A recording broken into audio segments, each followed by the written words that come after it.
stuff. Football news coming fast and furious. Schrager, let's run through some of this, starting with Brian Daboll. Where's he coaching next year? Brian Daboll will be coaching with the Tennessee Titans, where he'll be the offensive coordinator for the Cam Ward, obviously, led team, but Robert Saleh is the head coach. Now, still interviewing for the head coaching job with the Raiders, so that's still a possibility. If Brady and co want to go that way, he could then be that. But as of now, there has been an agreement with the Tennessee Titans. They put out a post and everything on social media. Okay, so Brian Daboll has found a spot. We'll talk more about places he didn't know later.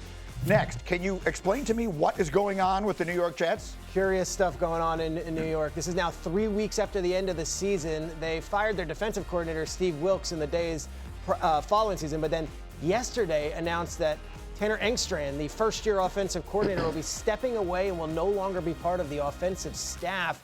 This comes 3 weeks after the end of the season when several other teams with far more desirable positions at quarterback and elsewhere do not have offensive coordinators filled yet either. So, interesting decision. And they fired like 7 assistant coaches on Friday, late in the day. Yes. Which the journalism student in me says is one of those news dump kind of things.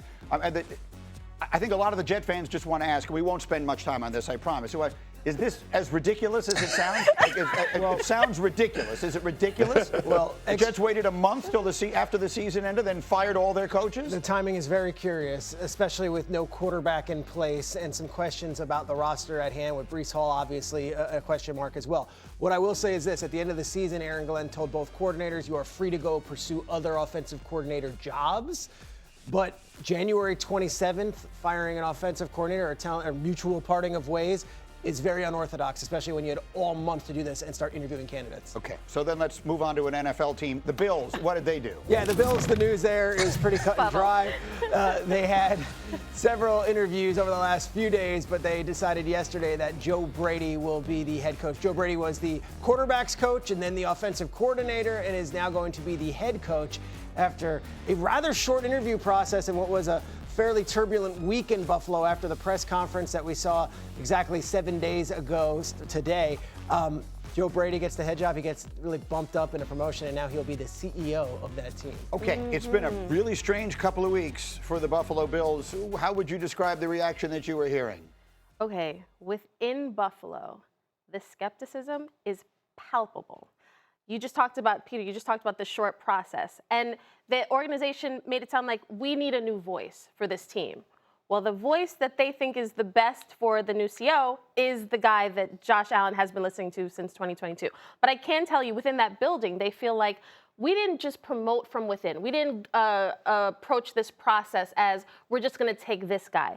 They feel like they went through an extensive process. It was really about finding a CEO, someone who could articulate a plan, a vision for how do you meld the coaching staff, the personnel staff, where everybody is locked in and on one accord. And also, let's be real, Josh Allen. That's the most important name in this whole situation. All the candidates we saw had either a past working relationship or a current relationship with him.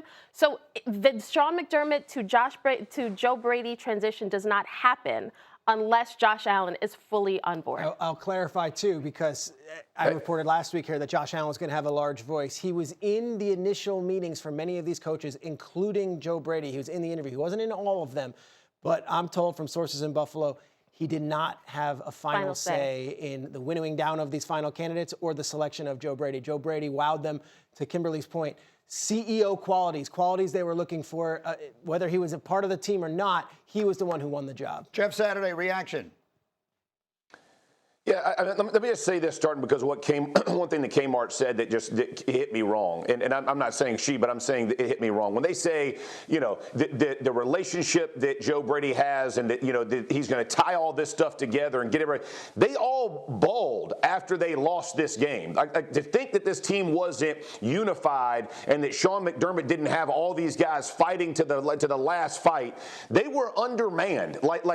Make sure that we understand, and I said this week after week, right? Josh Allen has to play like Superman. He's got to do these things. But when you look at this team, they all fought like Josh Allen fought. He didn't play great the final game, right? He had turnovers and all those kinds of things. But every guy left it all out on the field. To act like they needed some new voice to galvanize them just sounds ludicrous to me. And it sounds like PR nonsense that ain't going to pass. Not while I'm sitting here. Nee.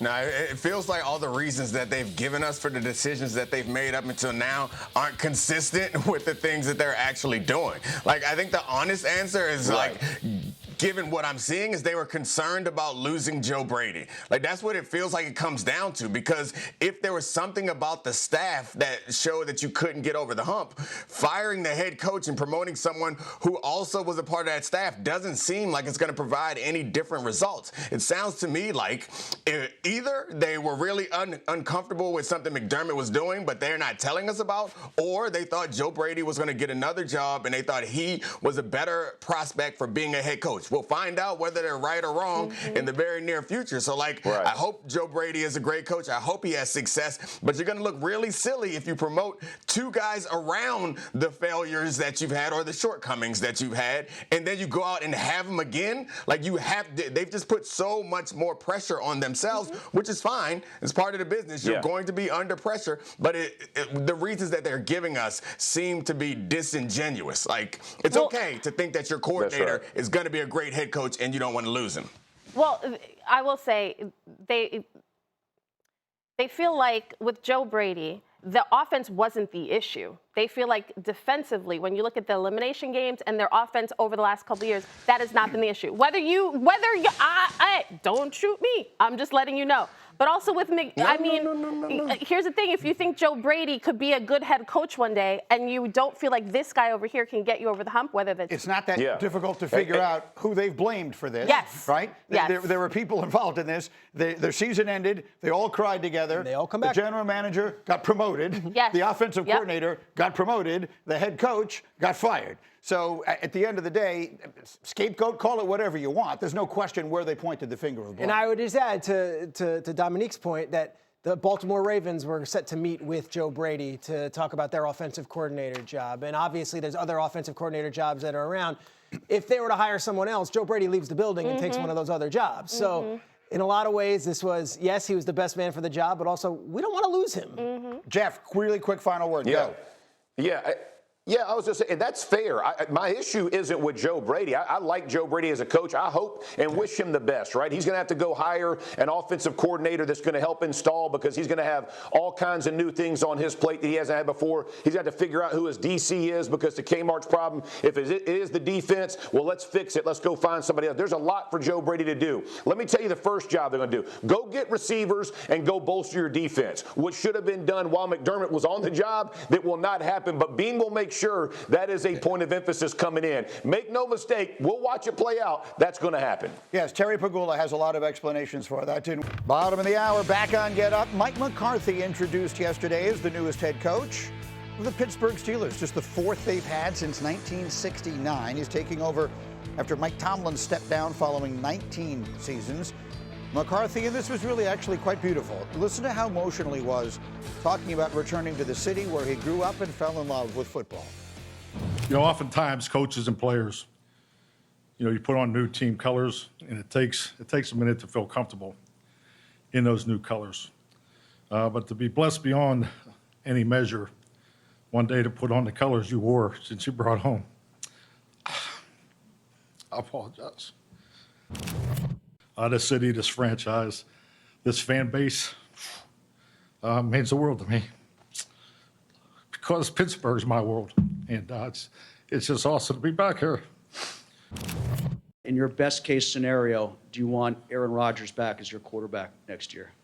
That's nice the way he asked that, right? That was slick. But I mean, definitely. I mean, I don't see why you wouldn't.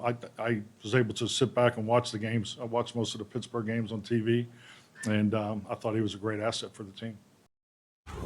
Okay, so first and foremost, we wanted to play that beginning part, because sometimes I think we overlook the fact that these are human beings and they have emotions, and this is a very big deal for him. He's from Pittsburgh, and carries that on his sleeve, even as they beat the Steelers in the Super Bowl 15 years ago or whatever it was. So I wanted that in because I just thought it was very nice. Now we get to the business at hand. You heard him say he wants Aaron Rodgers back. There wasn't any question he was going to say that. Jeff, the question is, should he want that? Do you believe best case scenario, which is the way the reporter phrased the question, best case scenario for the Steelers, Aaron Rodgers is their quarterback next year? I do. And listen, I don't think you bring Mike McCarthy in for Aaron Rodgers, right? As you're bringing Mike McCarthy in, you are trusting his development of quarterbacks throughout his career. And whatever he did in Green Bay, how he handled himself in Dallas, all the different, even back, when he was an assistant coach and all the different quarterbacks he's dealt with. And so you're hoping that he can develop a quarterback room, right? First, second, and third, get guys prepared that if there are issues or situations, someone else can step in and win games. And so I think he understands when you're looking at the landscape, probably Aaron Rodgers is his best bet to start off, but he will be developing. And whether that's Will Howard to push Aaron Rodgers, but I think the conversation between he and Aaron is how long does this thing last? Are you good coming in and potentially being, kind of worked out, or is this a one-year thing? I think those are all conversations that fall under the, quote, best case scenario. But I do think as you look at the landscape, there's probably not many out there unless you're going to compete for the Malik Willises of the world and really go put your money where your mouth is that are going to outperform what Aaron did. And not that he played lights out, but he's comfortable in the system. He knows what Mike wants. He understands. They both know they can complete each other's sentences, all those kinds of things. So I think that's probably is his best case scenario. Domonique, I've heard you complete Jeff's sentences. Do you agree? Do you agree with his take here? Is Aaron Rodgers the best case scenario for the Steelers? Yeah, I mean, I guess they'll win more games, you would think, with Aaron Rodgers than maybe Howard and I think it's scary to think of a future given what's out there, given who's in the draft, where their draft picks are, what free agents they have opportunities to get. But Aaron Rodgers isn't getting better, and I'm concerned about the message that they're sending to their fans and the message that they're sending to their team by bringing Aaron Rodgers back if they do. Like, that message is, we moved on from Mike Tomlin because we've been tired. In part, I know they didn't choose to fire Mike Tomlin, but the frustration was we couldn't get past the first round. Bringing Aaron Rodgers back, I think, sends the message that we think we're going to make a run for the Super Bowl. Aaron Rodgers isn't a decision for the future. Yeah. He's not getting better than he was last year. This team is not a championship contender. So the tough part for me is I don't have an alternative to present to them that feels like they're going to win more games as a result. But I feel like Aaron Rodgers is not the answer. Like, at some point, they're going to have to rip the Band-Aid off and make a transition to another quarterback or another plan. So when Neek says, I don't know what the solution is, that's part of the problem. Because keep in mind, 3 weeks ago, the Steelers did not expect to be in this position of needing a new head coach. They didn't think Mike Tomlin would be walking away, number one. It's similar to Buffalo, where the fans were told, we they're going to try to find a new voice. Like, we're going to do this, and now the voice is just Mike McCarthy. I love the feel-good story of this. Having covered this team, having watched this team over the years, I'm just wondering, what is the long-term plan? Because Aaron Rodgers for this year makes sense. I think under Mike McCarthy, this offense will be better. But who is taking over? You have a 62-year-old head coach saying, I would definitely love to have a 42 to 43-year-old quarterback. That is not a process for long-term success. He had 3 interviews. I'm told he did very well in all 3 of those interviews. And you could see during those sound bites why. He's so charming, and he is a winning coach. What he also says is that he doesn't just look at quarterback. He looks at quarterback room, which I thought was really interesting. And he was very, very positive on 6th-round pick Will Howard out of Ohio State. So McCarthy at his press conference mentioned Will Howard, and I can tell you from the folks I spoke with in Pittsburgh who have some influence on how this was going to go as far as the coaching hiring process went, McCarthy blew them away, not only with his feel-good, sentimental Pittsburgh boy come home, but hey, you look at Aaron Rodgers and you look at Brett Favre and what I was able to do with those guys. You look at what I was able to do with Dak Prescott. You look at when Dak Prescott got injured. Quarterback room, no one has a greater grasp on it, and I believe in your 6th-round pick, Will Howard. What's interesting is last year, they passed on Jackson Dart. They passed on Shedeur Sanders. They passed on all these players. Will Howard they selected. Let's see if he's the guy. All right, so the quarterback